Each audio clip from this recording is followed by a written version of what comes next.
Sige.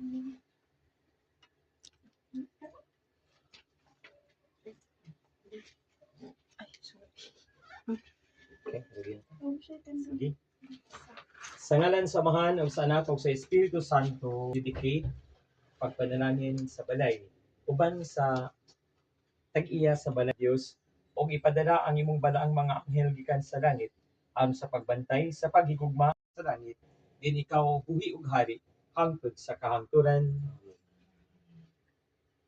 Amahan namo nga naka sa langit, pagdaygon ang imong ngalan, moabot ka namo ang imong gingharian, matuman ang imong pagbuot kay tanan ug bulahan nga usab. Antay ha, makapasok ka.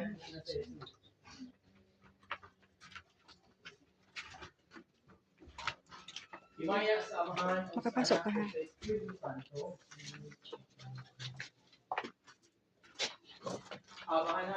Bili ng sinilas mo. Masunog ta. Mapasok.